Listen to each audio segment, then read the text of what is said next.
ప్రియ సహోదరి సహోదరుడా, మీ అందరికీ దేవుని నామంలో నా హృదయపూర్వక వందనాలు చెల్లిస్తున్నాను. ఈ దినమున మనం ఒక చిన్న పదం గురించి మాట్లాడుకుందామండి. విచ్ మీన్స్ ప్రామిస్, అంటే ప్రమాణం లేదా వాగ్దానం. ఈ లోకంలోని ప్రజలు ఎవరైతే ఉన్నారో, whether they are Christians or non Christians, క్రైస్తవులు లేదా క్రైస్తవులు కాని వారు, ప్రతి ఒక్కళ్ళు చాలా తేలిగ్గా వాడే పదం అండి ఇది.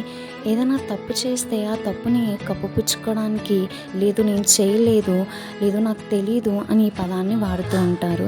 మరి ముఖ్యంగా ఈ కాలంలో యవనస్తులు, నేను మిమ్మల్ని ప్రేమిస్తున్నాను, నేను మీకోసం చనిపోతాను, లేదా మీరు నా ప్రాణం అని ఇలాంటి భయంకరమైన ప్రమాణాలను మీతో చేస్తూ ఉంటారు. వాటిని నమ్మి చాలామంది వాళ్ళ జీవితాలని ఆపోజిట్ పర్సన్ చేతిలో పెట్టి వాళ్ళ జీవితాలను నాశనం చేసుకుంటున్నారు.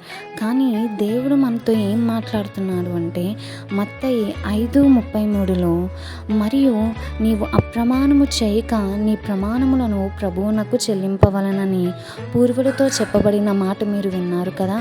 నేను మీతో చెప్పినది ఏమనగా, ఎంత మాత్రమూ ఒట్టు పెట్టుకొనవద్దు. ఆకాశము తోడనవద్దు, అది దేవుని సింహాసనము.